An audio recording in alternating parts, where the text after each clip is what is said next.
Friends, very warm good morning to all of you. Myself Ayush Sharma और Kautilya academy के online platform में आप सभी का स्वागत है। फ्रेंड्स, जैसे कि कल से हमारा साइंस एंड टेक्नोलॉजी का एक न्यू सेक्शन स्टार्ट हुआ है एमपीपीएससी प्री 2000 को देखते हुए, ठीक है ना, 2022 को देखते हुए हमारा 19 जून को हमारा पीएससी का एग्जामिनेशन है। 19 जून को हमारा पीएससी का एग्जामिनेशन और उससे रिलेटेड हमने यहाँ पर यूनिट नंबर 7 को स्टडी करना कल स्टार्ट किया था। फ्रेंड्स, जैसे कि कल मैंने आपको बताया हुआ था स्टार्टअप में साइंस एंड टेक्नोलॉजी का बेसिक्स कल मैंने आपको बता दिया था। अगर वो वीडियो अगर अभी यूट्यूब में नहीं डाला होगा तो इसके बाद कौटिल्य एकेडमी का ऑनलाइन चैनल में आपको डाल दिया जाएगा, आप उस पहले वाले वीडियो को एक बार जरूर देख लें। कल मैंने आपको साइंस एंड टेक्नोलॉजी का कोर्स का एक बार डिस्क्रिप्शन बताया था कि यूनिट नंबर 7 में जो आपका पहला लेसन है, लेसन नंबर 1 है, वो बताता है साइंस के या फिर विज्ञान के मौलिक सिद्धांत। फिर मैंने दोस्तों आपको ये बताया था कि विज्ञान को हम 3 शाखाओं में विभक्त करते हैं। सबसे पहली शाखा हो जाएगी आपके पास भौतिकी, that means physics. Second one is रसायन विज्ञान, that is chemistry. And third one is biology, that is जीव विज्ञान। ठीक है स्टूडेंट्स, तो ये 3 शाखाएं होती हैं हमारी साइंस के अंतर्गत।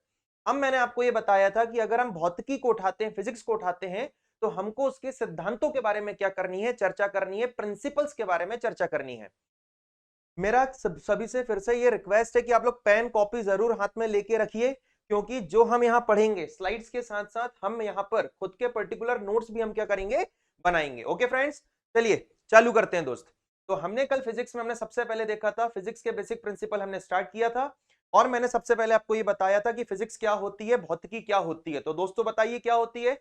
देखिए, तो हम यहाँ ये देखते हैं कि भौतिकी क्या होता है। Physics is the subject of nature. Physics क्या होता है, भौतिकी जो होता है प्रकृति का सब्जेक्ट होता है, प्रकृति का विषय होता है, जिसके अंतर्गत आपके आसपास घटित होने वाली सभी घटनाओं के बारे में क्या करते हो, आप स्टडी करते हो। स्टूडेंट्स थोड़ा ध्यान से समझिएगा मैं क्या कहने की कोशिश कर रहा हूं। अब मैंने आपको ये बताया था कि हमारे आसपास, है ना, मैंने नहीं, हमारे एक बहुत ही एक प्रेस्टिजियस एक साइंटिस्ट अल्बर्ट आइंस्टाइन, उन्होंने एक चीज कहा था, उन्होंने एक लाइन कहा था, बहुत ध्यान से समझिएगा। और ये लाइन को, वो छोटी मोटी लाइन नहीं, आप इसको आसपास इसको देख भी सकते हैं। अल्बर्ट आइंस्टाइन ने एक बात कहा था कि इस दुनिया में सिर्फ 2 चीज, इस दुनिया में सिर्फ 2 चीजें भाई साहब। कौन कौन सी? या तो एनर्जी है या तो मैटर है। मैं फिर से रिपीट कर रहा हूं, फिर से एक बार आप लोगों को ध्यान से सुनिएगा मैं क्या बोल रहा हूं। अल्बर्ट आइंस्टाइन ने कहा था कि इस पूरे वर्ल्ड में सिर्फ 2 चीजें हैं। कौन कौन सी 2? या तो एनर्जी है या तो मैटर है। भाई क्या है आपके आसपास, अभी आप लोग जिस रूम में बैठे हुए हो वहां तो वहां या तो मैटर होगा या तो एनर्जी होगी। मैं बार बार इस पॉइंट को बोल रहा हूं, रिवाइज करिएगा। Matter matter matter. मैटर को हिंदी में कहा जाता है द्रव्य। मैटर को हिंदी में क्या कहा जाता है? द्रव्य। साहब द्रव्य क्या होता है? द्रव की बात नहीं कर रहा हूं, द्रव मतलब लिक्विड होता है। मैं द्रव्य की बात कर रहा हूं, मैटर की बात कर रहा हूं। क्या होता है साहब matter? Anything which have some mass and occupy some space. वो ऐसा कोई चीज जिसमें कुछ ना कुछ मास हो, जिसका कुछ ना कुछ द्रव्यमान हो, और वो कोई ना कोई स्पेस को क्या करे, ऑक्यूपाई करे, तो हम उसको मैटर कहते हैं। फॉर एग्जांपल पेन, क्या ये मैटर है सर? तो देखिए मैंने इसको यहाँ पर रखा हुआ है, क्या इस पेन का मास है? हाँ सर है। क्या इसने कुछ ना कुछ स्पेस को ऑक्यूपाई करके रखा हुआ है, घेरे हुए रखा है? हाँ सर रखा हुआ है, दैट इज ये मैटर है। तो आपके जहां आप घर में बैठे हुए हैं अभी, आपके टेबल में, आपके बेड में, आपकी कुर्सी में, डाइनिंग टेबल में, मेरे पास ये बोर्ड है, ये पेन है, ये मोबाइल है, ये सब क्या है? ये सब मैटर है। दूसरी चीज फ्रेंड्स, दूसरी चीज आपको ये याद रखना है कि अगर ये नहीं है, माना अगर कोई मैटर नहीं है, तो दूसरी चीज क्या है? एनर्जी है। माना इस रूम में कुछ नहीं होता तो मेरी सिर्फ आवाज होती, तो मेरी आवाज क्या है? मेरी आवाज एनर्जी है। इस रूम में लाइट है, लाइट क्या है? एनर्जी है। क्लियर हो गया फ्रेंड्स? तो हमें क्या देखना, अल्बर्ट आइंस्टाइन ने बताया था कि इस पूरे वर्ल्ड में 2 चीजें हैं, मैटर या तो एनर्जी। क्लियर हो गया? ठीक। अब हमने कल ये देखा था कि फिजिक्स को समझाने के लिए जो भी क्वांटिटीज हम बताते हैं उनको हम फिजिकल क्वांटिटीज कहते हैं, भौतिक राशियां कहते हैं। भौतिक राशि कितने प्रकार की होती? 2 प्रकार की होती। कल मैंने आपको ऑलरेडी बता चुका हूं, अदिश राशि और सदिश राशि। फिर से फ्रेंड रिपीट करते चलिए मेरे साथ, अदिश राशि और सदिश राशि। और यहां से पीएससी प्री का क्वेश्चन भी बनता है, निम्नलिखित में से कौन सी एक अदिश राशि या फिर सदिश राशि नहीं है? तो मैंने कल आपको बता चुका था कि ऐसी राशियां जिसमें केवल परिमाण होता है, दिशा नहीं होती, वो कौन सी होती हैं? वो होती है अदिश राशियां। उदाहरण के लिए मैंने आपको बताया था द्रव्यमान, उदाहरण के लिए मैंने बताया था दूरी। ये सब कैसी राशियां हैं? अदिश राशियां हैं। देखिए काम डाउन, है ना, आपसे इतना सिंपल से याद रखिएगा, यूनिट नंबर 7 अपने को पढ़ना है, इजी है। अपने को एप्लीकेशंस और एप्लीकेशन के साथ उसके एग्जाम्पल पर हमें सबसे ज्यादा फोकस करना है। पेपर आपका निकलेगा 100% निकलेगा। ओके, चलिए देखा जाए। उसके बाद सदिश राशियां।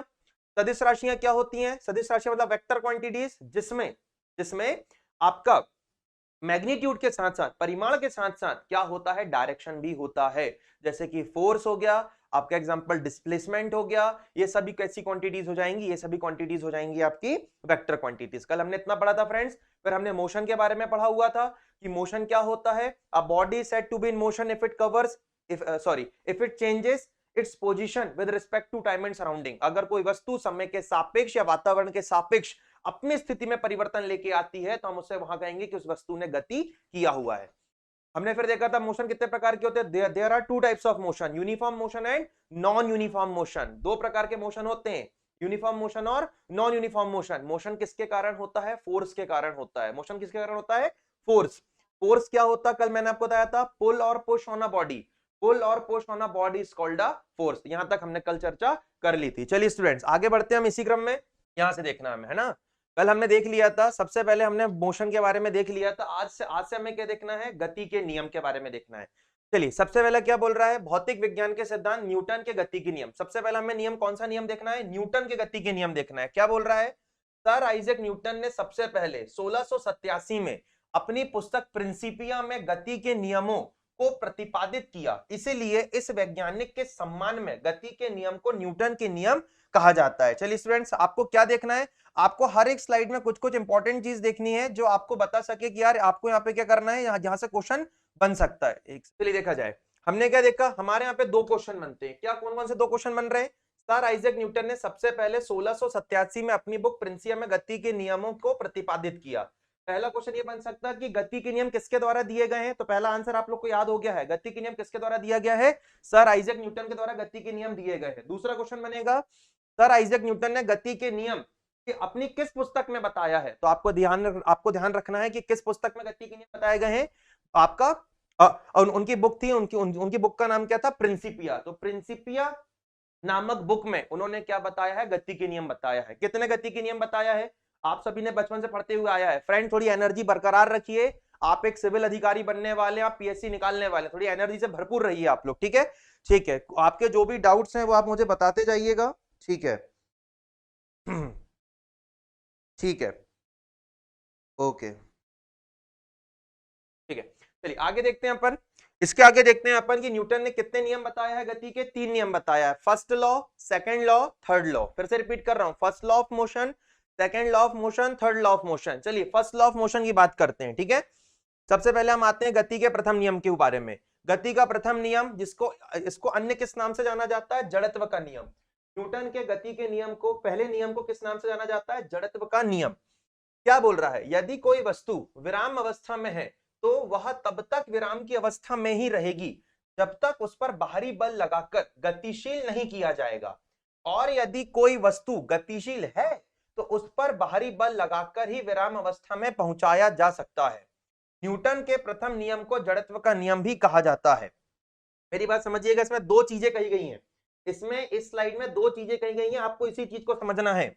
आप इमेजिन करिए, आपके घर, आपके जिस रूम में अभी आप बैठे हो, थोड़ा प्रैक्टिकल लाइफ में आपको रिलेशन करके मैं बताता हूँ, रिलेट करके बताता हूँ।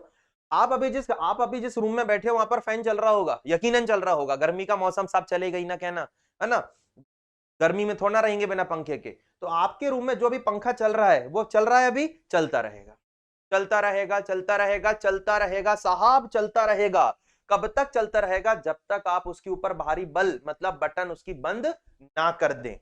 बटन बंद हो गई, बटन बंद हो गई, पंखा बंद रहेगा। पंखा कब तक बंद रहेगा? पंखा जब तक बंद रहेगा जब तक आप फिर से बाहरी बल लगाकर बटन चालू ना कर दो, जब तक आपका पंखा बंद रहेगा। तो समझ में आया मैंने क्या बोला?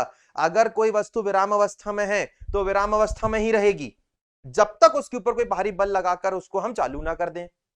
दूसरा, अगर कोई चीज, सॉरी है ना, एक बार फिर से रिपीट कर दे रहा हूं, अगर कोई चीज विराम अवस्था में है तो विराम अवस्था में ही रहेगी जब तक हम उसके ऊपर भारी बल लगाकर उसे हम चालू ना कर दें। और अगर कोई चालू है, अगर कोई वस्तु चालू है, अगर कोई वस्तु गति में है तो गति में ही रहेगी। कब तक गति में रहेगी? जब तक हम उसके ऊपर भारी बल लगाकर उसको हम रोक ना दें। क्लियर हो गया पहला पॉइंट। अब मैंने यहाँ पे लिखा है न्यूटन के प्रथम नियम को जड़त्व का नियम कहा जाता है। That means first law of motion is also known as law of inertia. इसको गैलीलियोस लॉ भी कहा जाता है। अब आप समझिएगा यहाँ पे एक फैक्टर आ गया जड़त्व।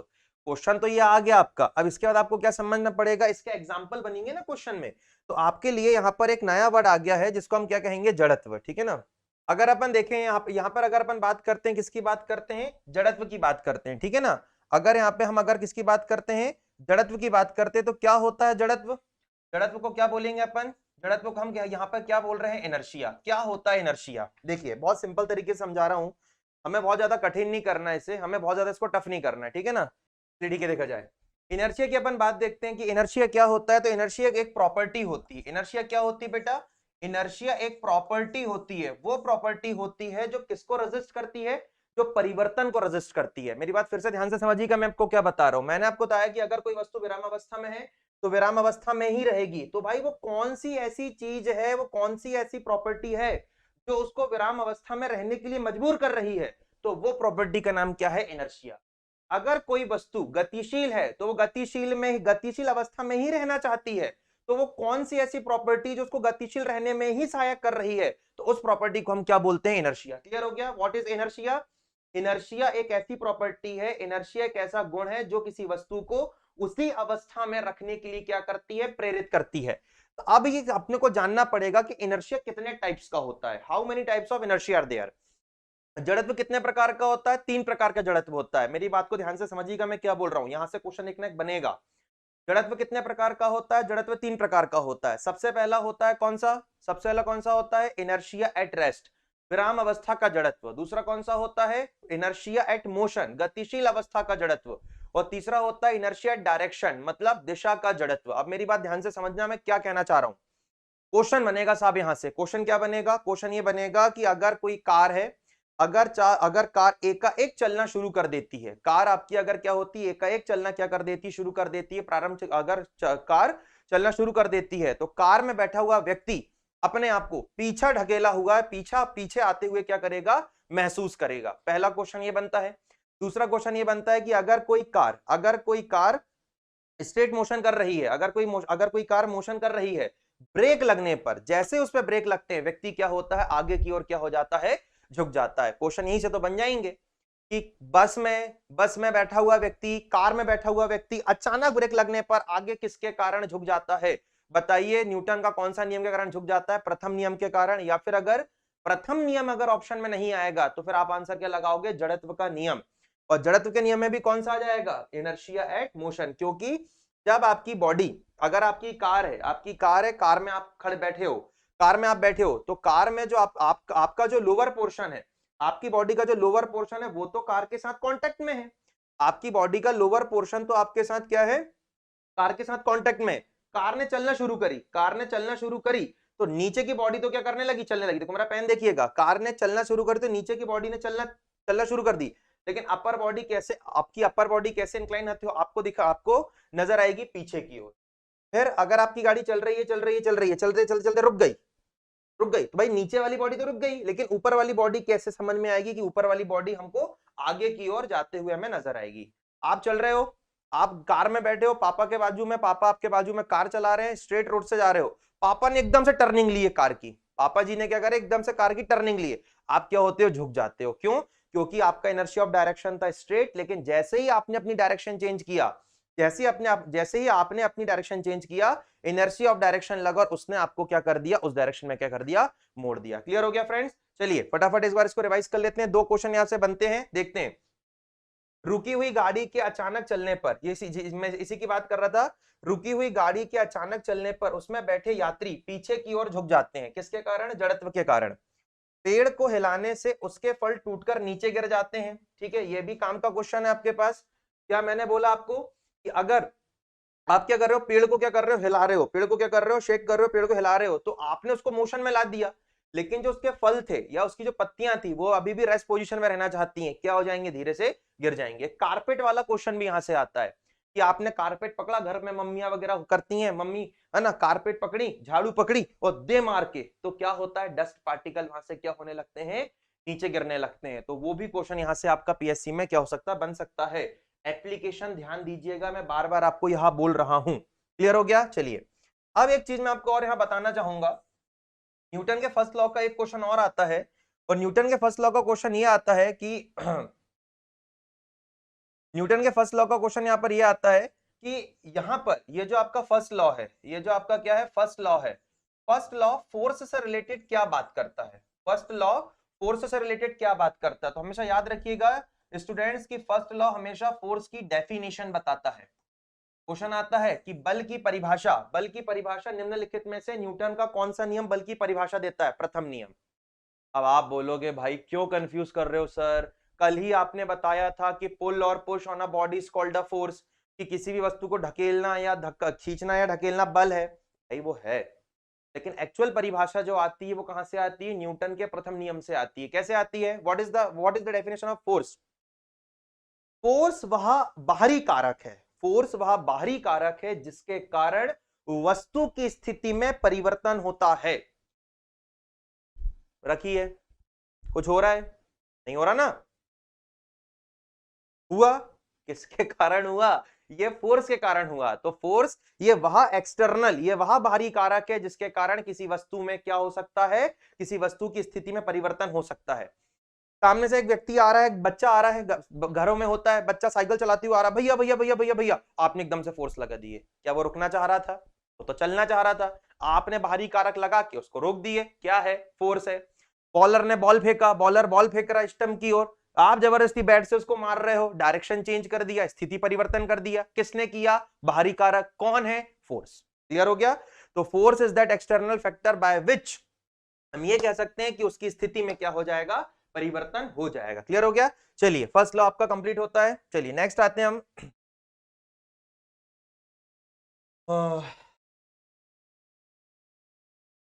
चलिए इसके बाद नेक्स्ट आते हैं द्वितीय नियम में, ठीक है ना। चलिए गति का द्वितीय नियम, संवेग का नियम, इसको बोला जाता है लॉ ऑफ मोमेंटम। यहां इसको बोला जाता है लॉ ऑफ मोमेंटम। ध्यान से समझिएगा, प्रथम नियम कंप्लीट हो गया, न्यूटन का फर्स्ट लॉ कंप्लीट हो गया। सेकंड लॉ की बात करते हैं।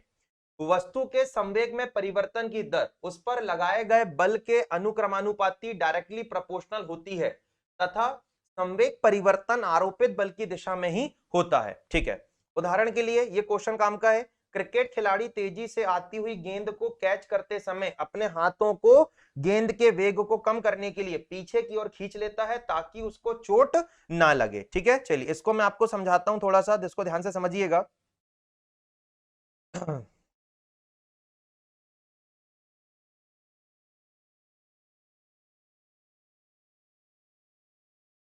चलिए देखा जाए, मैं आपके सामने बात कर रहा हूं सेकेंड लॉ ऑफ मोशन की। मैं आपके सामने बात कर रहा हूं सेकेंड लॉ ऑफ मोशन की, गति के द्वितीय नियम की बात कर रहा हूं। गति के द्वितीय नियम में एक वर्ड आया हमारे पास, उस वर्ड का वो कौन सा वर्ड है, मोमेंटम। वो कौन सा वर्ड है हमारे पास, मोमेंटम। मोमेंटम को हिंदी में क्या कहा जाता है, मोमेंटम को हिंदी में कहा जाता है संवेग। भाई क्या होता है संवेग, तो साहब संवेग को सबसे पहले डिनोट किया जाता है पी से। संवेगों को किसके द्वारा डिनोट किया जाता है, पी से डिनोट किया जाता है। और P बराबर क्या होता है, P बराबर होता है m इंटू वी। P बराबर क्या होता है, m into V. m into क्या है, m, m क्या है, m यहाँ पर है द्रव्यमान, m क्या है द्रव्यमान, और v यहाँ क्या है, v यहाँ पर है वेग। मतलब अगर आप किसी वस्तु को, अगर आप किसी m द्रव्यमान वाली वस्तु को अगर आप v वेग से क्या कर रहे हो, फेंक रहे हो, तो उसके अंदर जो प्रॉपर्टी जनरेट होगी हम उसको क्या बोलते हैं, संवेग बोलते हैं। p यहाँ पर वेक्टर क्वांटिटी होती है और p भी यहाँ पर वेक्टर क्वांटिटी होती है। मैं बार बार इसको बोल रहा हूँ, रिवाइज अच्छे से कीजिएगा। अदिश राशि सदिश राशि जिसमें डायरेक्शन होती है उस, और मतलब जिसमें डायरेक्शन होती है और परिणाम उसका परिमाण भी होता है, मैग्नीट्यूड भी होता है, हम उसको सदिश राशि कहते हैं। मैंने क्या बताया आपको, मैंने आपको सिंपल ये बताया कि द्वितीय आपका गति का द्वितीय नियम किसके, उसमें एक वर्ड आता है संवेग। क्या होता है संवेग, जब किसी भी m द्रव्यमान वाली वस्तु को आप v वेग से क्या करोगे, फेंकोगे, तो उसके अंदर क्या डेवलप होगा, उसके अंदर डेवलप होगा संवेग, डेवलप होगा। क्लियर हो गया, उसके अंदर संवेग क्या होगा, उत्पन्न होगा। अब इसी के आगे अगर मैं बात करता हूं, संवेग तो समझ में आ गया, बस छोटी छोटी चीजें हैं, ज्यादा डीप में नहीं जाना है अपने को। 11 12 की अपन फिजिक्स नहीं पढ़ रहे हैं, एससी को निकालना है अपने को, ठीक है ना। तो what is momentum, momentum is equal to what, momentum is equal to product of mass into velocity. द्रव्यमान गुणित वेलोसिटी या द्रव्यमान गुणित वेग बराबर क्या हो जाएगा, आपका संवेग हो जाएगा।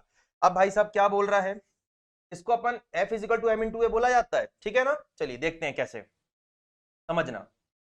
मेरे पास माना m मास का एक वस्तु है, मेरे पास m मास की क्या एक वस्तु है, इसको ये क्या कर रही है, v1 वेग से क्या कर रही है, चल रही है। ध्यान से समझिएगा, कॉपी पेन में इसको नोट डाउन कर लीजिएगा। मेरे पास एक वस्तु है जिसका द्रव्यमान m है, वो v1 वेग से क्या कर रही है, चल रही है। t समय के पश्चात, कितने समय के बाद, t समय के पश्चात वो वस्तु कहां जाती है, यहां पहुंच जाती है। एक वस्तु है जिसका द्रव्यमान m है, v1 वेग से चलना प्रारंभ करती है, t समय पश्चात वस्तु यहां जाती है। क्या उसका द्रव्यमान बदल जाएगा, क्या उसका द्रव्यमान बदल जाएगा, नहीं बदलेगा। इसका द्रव्यमान अभी भी कितना रहेगा, यहाँ पर m रहेगा। और हमने माना कि यहाँ पर इसका वेग कितना हो गया, तो इसका अंतिम वेग हमने यहाँ पे मान लिया कितना, v2 हो।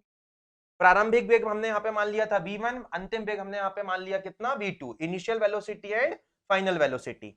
अगर मैं इसका मोमेंटम निकालूं, अगर मैं इसका मोमेंटम निकालूं तो इसका मोमेंटम कितना हो जाएगा साहब, p1। इसका मोमेंटम कितना हो जाएगा, इसका मोमेंटम हो जाएगा p2। इसका मोमेंटम हो जाएगा p1, इसका मोमेंटम हो जाएगा p2। अब क्या कह रहा है, law of second law of motion ये कहता है कि force is directly proportional to the rate of change of momentum. Force is directly proportional to, भाई साहब समझिएगा, force is directly proportional to the rate of change of momentum. So rate of change of momentum is what, p2 minus p1 upon में क्या जाएगा, upon में आ जाएगा t। मतलब संवेग परिवर्तन की दर, संवेग परिवर्तन की दर बल के क्या होती है, डायरेक्टली प्रोपोर्शनल होती है। मतलब इसको अपने को सॉल्व करके देखना है। कैसे सॉल्व करके देखेंगे साहब, इससे एक बहुत अच्छा रिलेशन आएगा जो पेपर में पूछा जाता है। चलिए p2 की वैल्यू रखते हैं, पहले तो निकाल लो। तो आप कहना p2 क्या होगा, तो m इंटू v होता है, तो मास इंटू वेलोसिटी ये हो जाएगा। p1 की वैल्यू कितनी होगी, तो p1 की वैल्यू m इंटू v1 हो जाएगी, क्योंकि द्रव्यमान गुणित में वेग। ठीक है, चलिए p2 की वैल्यू रखते हैं। f is directly proportional to p2, p2 की वैल्यू कितनी है, m इंटू v2, ये कितनी है, m इंटू v2। ठीक है, माइनस की जगह माइनस। p1 की वैल्यू कितनी है, p1 की वैल्यू है m इंटू v1, अपॉन में क्या जाएगा, अपॉन में आ जाएगा t, अपॉन में क्या जाएगा t। अब देखिए यहाँ पे भी m है, यहाँ पर भी m है, क्या ले सकते हैं m को, हम यहाँ पे ले सकते हैं m को कॉमन। चलिए कॉमन लेके देखते हैं। अच्छा यहाँ भी एक चीज और करिए, फोर्स बराबर क्या होता है, F इजिकल टू क्या होता है, F इजिकल टू होता है व्हाट, फोर्स बराबर क्या होता है। अरे सर वहीं तो निकालना है क्या ना, चलिए निकालते देखते, ठीक है ना। हमने क्या किया, हमने यहाँ पर क्या किया, force directly proportional to m, और m दो बार है, कॉमन ले लिया, कॉमन ले लिया साहब। क्या बचा ब्रैकेट के अंदर, दिख रहा है ना आप लोग को, हाँ ब्रैकेट के अंदर क्या बचा, v2 माइनस v1। ठीक है, लिख दिया v2 माइनस v1, अपॉन में क्या आ गया, अपॉन में आ गया t। कुछ कुछ कुछ कुछ दिखने लगा, कुछ कुछ कुछ कुछ दिखने लगा, क्या क्या दिखने लगा, v2 minus v1 upon T क्या होता है, ये देखिए v2 minus v1 upon T क्या होता है साहब, ये होता है एक्सेलरेशन। ये क्या होता है, एक्सेलरेशन। एक्सेलरेशन को क्या कहा जाता है, त्वरण। कहां से आया, कल बताया था बेसिक्स में कि जब कोई वस्तु चलना प्रारंभ करती है तो उसमें सबसे पहले आती है speed, rate of change of speed is called velocity, and and and what, rate of change of velocity is called acceleration. मतलब चाल की परिवर्तन की दर वेग कहलाता है, वेग की दर में परिवर्तन त्वरण कहलाता है। क्लियर हो गया, चलिए ठीक है, देखा जाए तो इतने पूरे की जगह v2 माइनस v1 के upon v2 minus v1 upon t की जगह क्या आ गया, a। That means f is directly proportional to m into a। या फिर अगर हम कांस्टेंट अगर यहाँ पे ना लें तो मैं सीधा लिखूंगा यहाँ पर f is equal to m into a, F is equal to m into A. भाई साहब यही है आपका न्यूटन का द्वितीय नियम। समझ में आ गया, मैंने क्या बताया था, आपका संवेग rate of change of momentum is directly proportional to the force applied on an object. Clear हो गया कि भाई जब जैसे जैसे आप क्या करोगे, जैसे जैसे अगर किसी वस्तु का आप एक्सेलरेशन बढ़ाओगे उसका फोर्स बढ़ते चला जाएगा, या फिर जैसे जैसे अगर किसी वस्तु का मास भी बढ़ेगा तो उसका फोर्स भी धीरे धीरे क्या होता जाएगा, बढ़ता चला जाएगा। क्लियर हो गया स्टूडेंट्स, तो ये था आपका न्यूटन का सेकंड लॉ ऑफ मोशन, द्रव्यमान गुणित वेग बराबर था संवेग। और उसके बाद फिर क्या हो गया, F is equal to m into A. यहां से फिर एक पीएससी का क्वेश्चन बन सकता है, प्री का क्वेश्चन क्या बनेगा, पहले लॉ में क्वेश्चन क्या बना था, पहले लॉ में क्वेश्चन बना था कि बल की परिभाषा निम्नलिखित में से कौन सा नियम देता है, प्रथम नियम देता है, हो गया। दूसरा क्वेश्चन बल का, दूसरा क्वेश्चन क्या आएगा कि बल का व्यंजक, बल का व्यंजक हमें निम्नलिखित में से कौन सा नियम देता है, बल का व्यंजक। तो बल का व्यंजक कौन देता है, सेकंड लॉ ऑफ मोशन। व्यंजक को इंग्लिश में कहा जाता है इक्वेशन। इक्वेशन ऑफ फोर्स हमें कहां से निकलती है, इक्वेशन ऑफ फोर्स हमें निकलती है सेकंड लॉ ऑफ। क्लियर हो गया, चलिए स्टूडेंट्स वापस आते हैं अपन अपने नियमों में first law complete, second law complete, अब आते हैं थर्ड लॉ में। ठीक है, चलिए थर्ड लॉ इजी है। ठीक है, थर्ड लॉ क्या बोलता है? Action reaction, action reaction law. ठीक है, फर्स्ट लॉ कंप्लीट हो गया, सेकंड लॉ भी कंप्लीट हो गया। चलिए ये आ गया थर्ड लॉ। बड़ा सिंपल सा नियम है। थर्ड लॉ क्या कहता है? इस नियम के अनुसार, मतलब according to third law of motion, according to third law of motion, इस नियम के अनुसार प्रत्येक क्रिया के बराबर एक विपरीत दिशा में प्रतिक्रिया होती है। इस नियम को प्रतिक्रिया प्रतिक्रिया का नियम भी कहा जाता है, एक्शन रिएक्शन फोर्स कहा जाता है। दो चीज याद रखने वाली बात है थर्ड लॉ ऑफ मोशन में। ठीक है, बहुत ज्यादा अपने को पीएचडी नहीं करना है, पेपर को ध्यान में रखते हुए क्वेश्चन पढ़िए। पहला क्वेश्चन क्या बनेगा थर्ड लॉ ऑफ मोशन में, कि जब ये आप किसी भी ऑब्जेक्ट में क्या कर रहे हो, अगर क्रिया कर रहे हो, अगर किसी भी वस्तु के ऊपर आप क्रिया कर रहे हैं तो वस्तु भी आपके ऊपर क्या करेगी? क्रिया करेगी। ये तो लॉ हो गया। ये सबसे इंपॉर्टेंट चीज यहां पे याद रखने वाली बात यह है कि भाई ये जो आपका होगा क्या, ये जो आपका फोर्स है ये हमेशा किसमें लगेगा? पेयर में लगेगा। ये फोर्स हमेशा किसमें लगेगा? पेयर में लगेगा। पेयर में लगेगा मतलब जोड़ों में लगेगा। कैसे लगेगा? सर्कुलर मोशन याद करिए, अगर केंद्र की ओर लग रहा है सेंट्रीपिटल फोर्स तो बाहर की ओर क्या लगेगा? Centrifugal force. नीचे लग रहा है अगर ग्रेविटेशनल फोर्स तो ऊपर की ओर क्या लगेगा? Normal reaction force. गुरुत्वाकर्षण बल नीचे लग रहा है तो ऊपर में प्रतिक्रिया बल भी वहां पर लग रहा है। दो एग्जांपल इसके आते हैं। बंदूक से गोली छोड़ते समय पीछे की ओर झटका लगना, बंदूक जा रही है आगे, है ना, बंदूक जा रही है आगे, और सॉरी सॉरी सॉरी गोली जा रही है आगे तो बंदूक कहां होती है? पीछे की ओर। मतलब एक्शन हो रहा है, उसका अपोजिट क्या हो रहा है? रिएक्शन। रॉकेट का सबसे अच्छा एग्जांपल, रॉकेट का आगे बढ़ना। भाई रॉकेट है, रॉकेट क्या करेगा? रॉकेट ऊपर जाएगा। रॉकेट क्या करता है? जब ऊपर जाता है रॉकेट क्या करेगा? माना ये हमारे पास ये रॉकेट है, ये हमारे पास रॉकेट है, ठीक है ना। अब नीचे से क्या निकल रही है? गैसेस निकल रही है। नीचे से क्या निकल रही है? गैसेस। तो एक्शन कहां पर हो रहा है? एक्शन हो रहा है नीचे की ओर। एक्शन कहां पर हो रहा है? नीचे की ओर एक्शन हो रहा है। तो रिएक्शन कहां होगा? रिएक्शन होगा ऊपर की ओर। रिएक्शन कहां पर होगा? प्रतिक्रिया कहां पर होगी? ऊपर की ओर क्या होगी? प्रतिक्रिया। क्लियर हो गया? एक और एग्जांपल बताइए सर। तैरना, तैरना, तैरते कैसे हो भाई? पानी में कूद के ऐसे ऐसे चलने लगते हो क्या? नहीं, पानी को क्या करते हो? पीछे ढकेलते हो ना, पानी को पीछे फेंकते हो। जब पानी को आप पीछे फेंक रहे हो तो पानी आपको कहां फेंकेगा? आगे की ओर। Action reaction force. क्लियर हो गया? चलना, चलना भी किसका एग्जाम्पल होता है? चलना भी थर्ड लॉ मोशन का एग्जाम्पल होता है कि जब आप अपने पैरों से जमीन को पीछे की ओर ढकेलोगे तो जमीन आपको कहां की ओर पुश करेगी? आप ढकेलेगी आगे की ओर ढकेलेगी। तो ये हो गए हमारे भाई न्यूटन के तीनों नियम। पहला नियम हो गया, द्वितीय नियम हो गया, और आपका ये तीसरा नियम हो गया। चलिए आगे आते हैं, हमारे नेक्स्ट नियमों में आते हैं हम, जो हमें फिजिक्स के नेक्स्ट हमें प्रिंसिपल्स पढ़ने हैं, ठीक है ना, सिद्धांत पढ़ने हैं।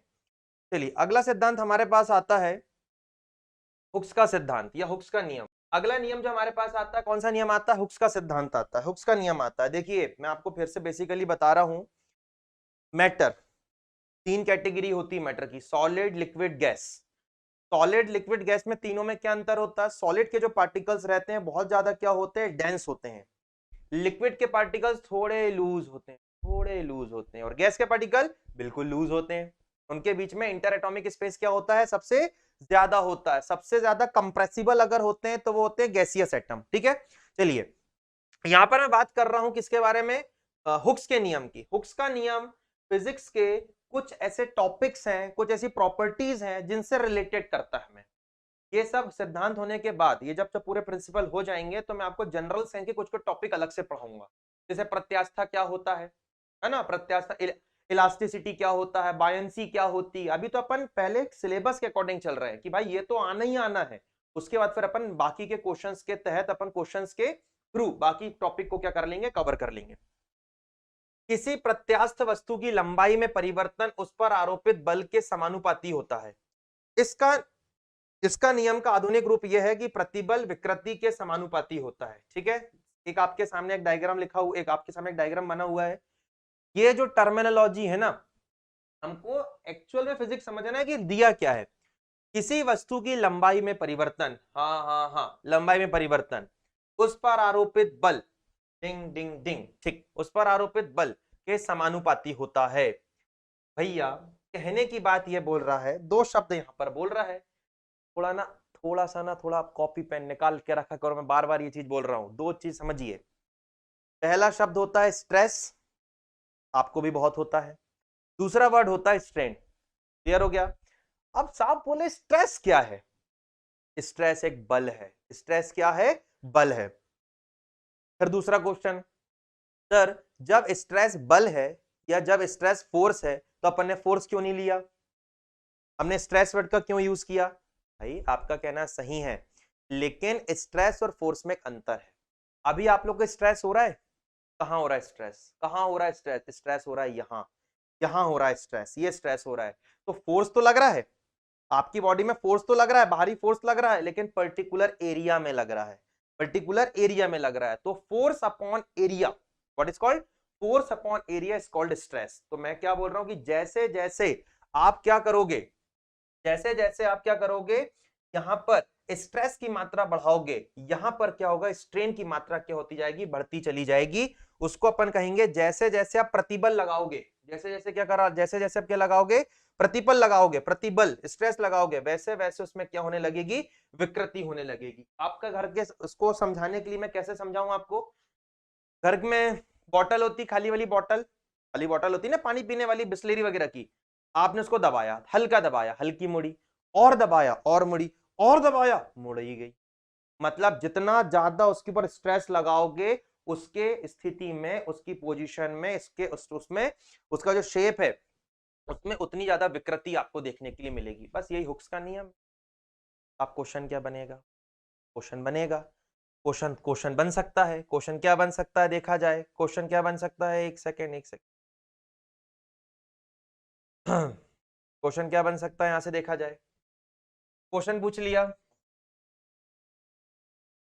Hooke's law, which of the following state which of the following equation justify Hooke's law। सबसे पहला क्वेश्चन पूछ लिया आपसे, ऑप्शन दे दिया, stress is directly proportional to strain, दूसरा दे दिया stress is inversely proportional to strain, तीसरा ऑप्शन दे दिया stress is equal to strain. Question यहीं से बनते हैं, बार बार से नहीं बनते क्वेश्चन, तैयारी करो अच्छे से बस इसकी। Question number 4, none of these, none of these, चार ऑप्शन दे दिया आपको। बताइए हुक्स लॉ से संबंधित कौन सा इक्वेशन सबसे बेहतर, कौन सी इक्वेशन सही है, कौन सी इक्वेशन सही है बताइए आप।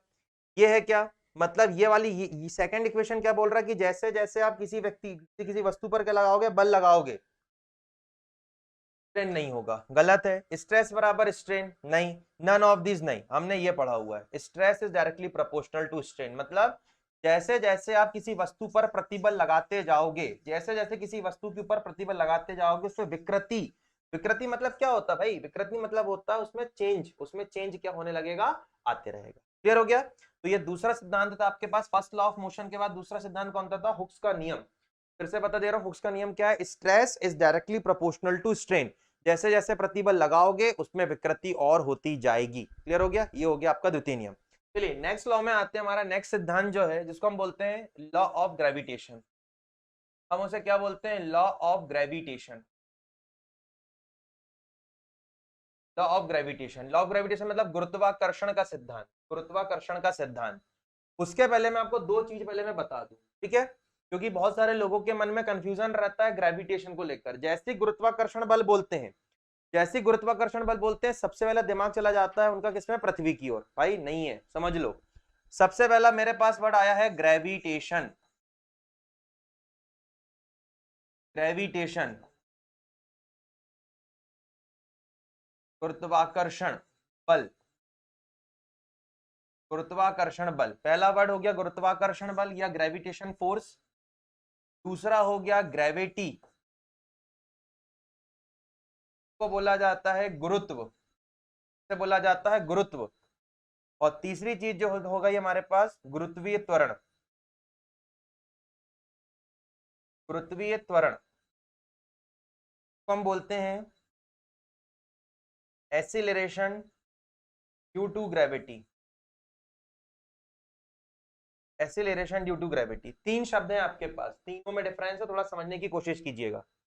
सबसे पहला बोल रहा है गुरुत्वाकर्षण बल क्या होता है, मैं जो बोलूंगा उसको बहुत ध्यान से समझिएगा। इस पूरी पृथ्वी पर, इस पूरे दुनिया में, इस पूरे ब्रह्मांड में किसी भी दो पिंडों के बीच में, किसी भी दो पिंडों के बीच में लगने वाला लगने वाला जो आकर्षण बल होता है इस दुनिया में, इस पूरे पृथ्वी में किन्हीं भी दो पिंडों, बार बार बोल रहा हूं, किन्हीं भी दो पिंडों के बीच में लगने वाला जो आकर्षण बल होता है हम उसे क्या कहते हैं? गुरुत्वाकर्षण बल। तो आप बोलोगे सर मेरे बाजू मम्मी बैठी है, क्या मम्मी और मेरे बीच में गुरुत्वाकर्षण बल लग रहा है? हाँ लग रहा है। क्या आपके बाजू में आपका आपसे दूर थोड़ा भाई बैठा है, क्या आप दोनों के बीच में गुरुत्वाकर्षण बल लग रहा है? हाँ लग रहा है। इस दुनिया में कोई भी दो वस्तुओं के बीच में, पिंडों के बीच में जो आकर्षण बल लगता है, आकर्षण बल लगता है, वो कौन सा बल होता है? गुरुत्वाकर्षण बल होता है। सर फिर हमें दिखाई क्यों नहीं देता? सर फिर हम एक दूसरे चिपकते क्यों नहीं है? अरे मैं मैग्नेटिक फोर्स की थोड़ी ना बात कर रहा हूँ, गुरुत्वाकर्षण आकर्षण बल की बात कर रहा हूँ। इसमें एक चीज आप एक सेकेंड, इसमें आप एक चीज ये याद रखेंगे कि गुरुत्वाकर्षण बल को अगर आपको जस्टिफाई करना है, ये तब ही जस्टिफाई होता है। ये क्या होता है? ये उस समय ही जस्टिफाई होगा जब आपके मास क्या होंगे? हाई होंगे। जब आपके मास क्या होंगे? हाई होंगे। मतलब आपके पास माना दो पिंड है, आपके पास दो पिंड है, दो ऑब्जेक्ट है, तो जब दो पिंडों में से किसी एक पिंड का मास बहुत ज्यादा होगा तो समझ जाइएगा वहां पर आप क्या देख सकते हैं? गुरुत्वाकर्षण बल को आप देख सकते हैं। इसलिए आप बोलते हो, इसलिए आप हर चीज को किससे रिलेट कर देते हो? पृथ्वी से रिलेट कर देते हो। वो नहीं है, आकर्षण बल है एक्चुअली ग्रेविटेशन फोर्स, ठीक है ना। अब दूसरा आता है हमारे पास ग्रेविटी। ग्रेविटी क्या कहता है? ग्रेविटी के मतलब आपका ग्रेविटी की बात करें या फिर अपन गुरुत्व की बात करें तो गुरुत्व क्या है? गुरुत्व में आ जाएगी, अब आ जाएगी आपकी पृथ्वी। क्या पृथ्वी क्या जाएगा कि जब पृथ्वी किसी भी वस्तु को, जब पृथ्वी किसी भी वस्तु को या किसी भी पिंड को गुरुत्वाकर्षण बल लगाकर अपनी ओर खींचती है। अब यहाँ पे पृथ्वी आएगा कि जब पृथ्वी किसी भी वस्तु या किसी भी पिंड को गुरुत्वाकर्षण बल लगाकर अपनी ओर खींचती है तो हम उसको बोलेंगे क्या? गुरुत्व। समझ में आया मैं क्या बोल रहा हूँ? बेसिक चीजें। गुरुत्वाकर्षण बल क्या है? इस पूरे ब्रह्मांड में किसी भी दो पिंड के बीच में लगने वाला आकर्षण बल को गुरुत्वाकर्षण बल बोला जाता है। दूसरा आता है गुरुत्व। गुरुत्व क्या है? जब पृथ्वी किसी वस्तु को या किसी ऑब्जेक्ट को या किसी पिंड को गुरुत्वाकर्षण बल लगाकर अपनी ओर खींचती, अपनी केंद्र की ओर खींचती है तो उसको बोला जाता है गुरुत्व। क्लियर हो गया? दोनों अलग अलग चीजें, बार बार मैं इसको कभी मर्ज मत कीजिएगा। अब आता गुरुत्वीय त्वरण, acceleration due to gravity. Acceleration due to gravity समझो कैसा होता है? एसिलेशन ड्यू टू ग्रेविटी मतलब गुरुत्वीय त्वरण, मतलब ऐसा त्वरण जो कि किसके कारण बना हो, किसके कारण जनरेट हुआ हो? गुरुत्व के कारण जनरेट हुआ हो। सोचो क्या सोचो। हमारे पास ये पेड़ है और कहना बहुत ही गजब का पेड़ बनाया आपने, ठीक है। हमारे पास ये पेड़ है, ठीक है। पेड़ में क्या लगे हुए हैं? पेड़ में यहाँ पर फल लगे हुए हैं। पेड़ में यहाँ पे पेड़ में यहाँ पर फल लगे हुए, फल लगे हुए। काट दो, फल बना दो,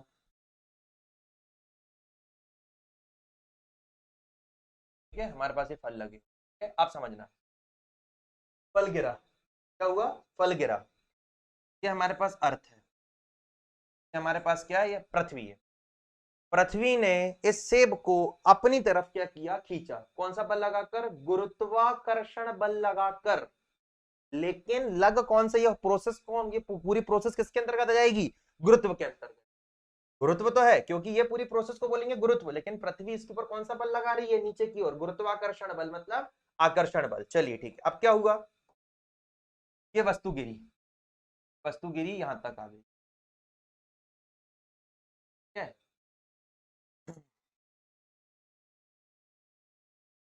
ये गिरा, ये गिरा, ये गिरा, ये गिरा, यहां तक आया।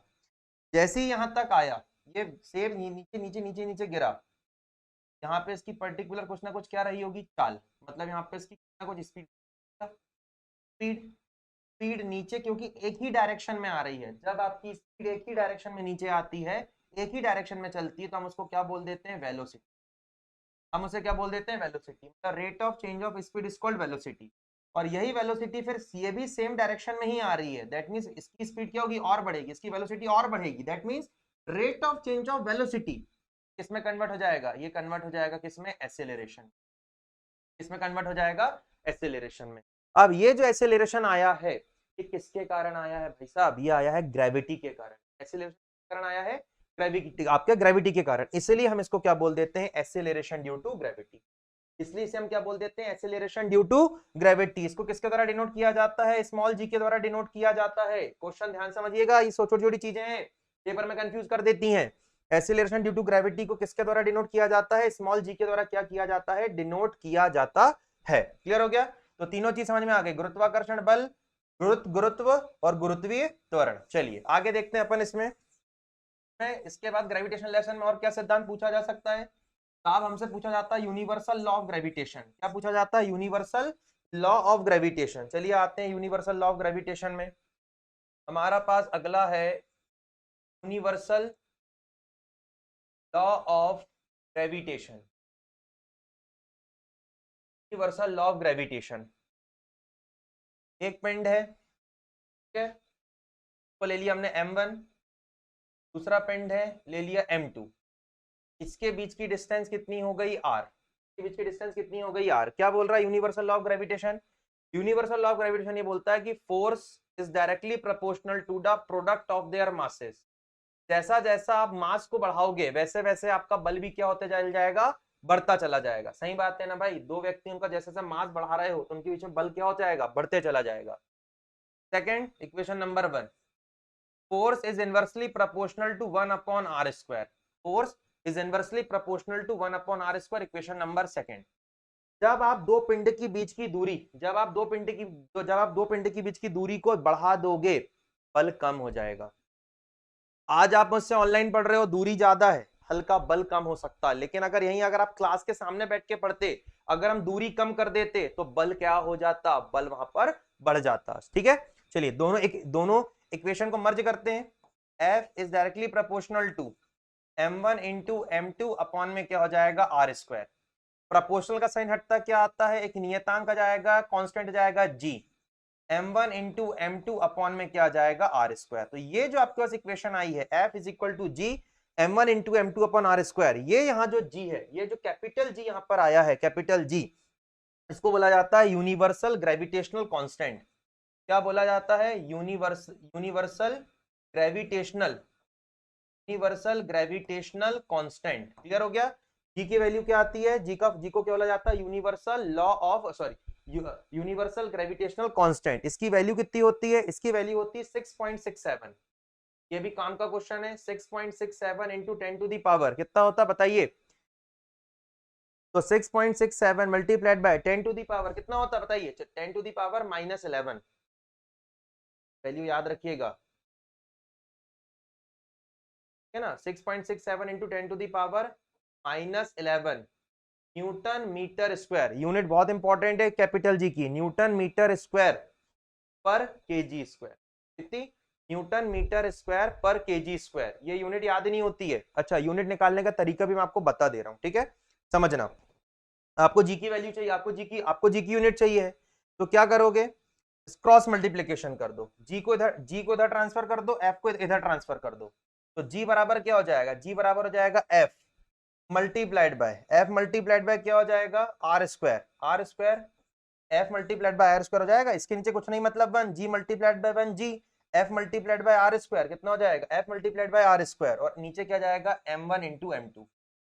यूनिट निकालना सिखा रहा हूं मैं आपको, समझ जाइएगा, 1 मिनट पेपर में आ जाता है कभी कभी। चलिए, फोर्स की यूनिट क्या होती है? न्यूटन। फोर्स की यूनिट क्या होती है? न्यूटन। ठीक है। आर मतलब क्या होता है? दूरी मतलब लेंथ की जो आपकी लेंथ की यूनिट होती है वो क्या होती है? मीटर। तो कितने बार मीटर है? 2 बार, तो क्या हो जाएगा? मीटर इंटू मीटर मतलब मीटर स्क्वायर होगा यहाँ पर। अपॉन में क्या आ जाएगा? m1 into m2। मास की यूनिट क्या होती है? केजी इंटू केजी, मतलब क्या हो जाएगा? Kg square. बस इसको कन्वर्ट कर लो, न्यूटन मीटर स्क्वायर अपॉन में क्या हो जाएगा? Kg square.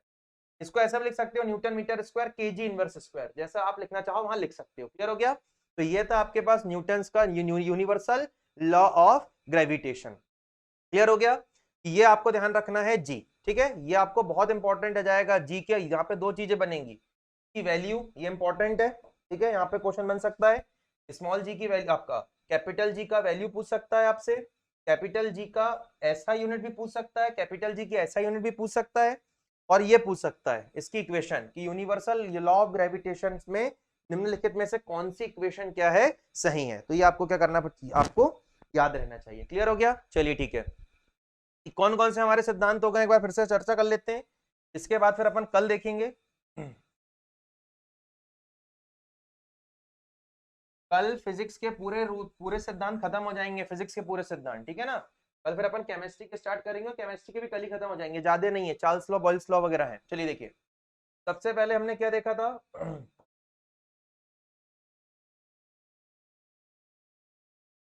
सबसे पहले हमने देखा न्यूटन्स लॉ। सबसे पहले हमने देख लिया न्यूटन्स लॉ पहले नंबर में। दूसरे में हमने क्या देख लिया, इसके तीनों देख लिया। दूसरे में हमने क्या देखा, हुक्स लॉ, हुक्स लॉ। तीसरे में हमने क्या देख लिया, ग्रेविटेशनल लॉ। हमने क्या देख लिया, ग्रेविटेशनल लॉ, ठीक है। अब कौन कौन से बच्चे हैं वो मैं आपको बता दे रहा हूं। एक बच्चा है आपके पास पास्कल लॉ, पास्कल लॉ। उसके बाद नेक्स्ट बच्चा है आपके पास ओम्स लॉ। कल इसका आप हल्का सा बेसिक पढ़ के रखिएगा, इसलिए मैं आपको बता रहा हूँ, ठीक है ना। कोई फर्स्ट टाइम नहीं पढ़ रहे हो आप, पास्कल लॉ, ओम्स लॉ। उसके बाद एक हम नेक्स्ट पढ़ेंगे, इसी में हम पास्कल लॉ हो गया, डॉपलर्स इफेक्ट, ये इसका भी क्वेश्चन आता है, डॉपलर्स इफेक्ट, ठीक है ना। एक ये देखेंगे, तो ये एक आध कोई और बचा होगा। मतलब कुल मिला के कल हमारा पूरा फिजिक्स के जो आपके प्रिंसिपल है वो पूरे के हो जाएंगे, फिनिश हो जाएंगे। 11 बजे क्लास रहेगी, आप लोग 11 बजे टाइम टू टाइम क्लास में आ जाएं। इसके बाद कल केमिस्ट्री के भी अपन क्या करेंगे, यहाँ पे प्रिंसिपल्स क्या करेंगे देख लेंगे। अच्छा, आज 3 o'clock पे भी मेरी क्लास है। आज से नया सेशन स्टार्ट कर रहे हैं रोजगार निर्माण का, लास्ट 6 months का जो रोजगार निर्माण है, जो आपके एमपीपीएससी प्री के लिए बहुत ज्यादा उपयोगी है। तो आज से 3 o'clock पर शाम को दोपहर में 3 बजे से लाइव सेशन स्टार्ट होगा रोजगार निर्माण का, ठीक है। तो जिनके पास पुराना रोजगार निर्माण आप लोग परचेस करते ही होंगे, वो आप निकाल के रखें, ताकि आप उसका फास्ट रिवीजन एक बार मेरे साथ क्या कर सके, है ना। ओके, चलिए, very very good afternoon, have a good day.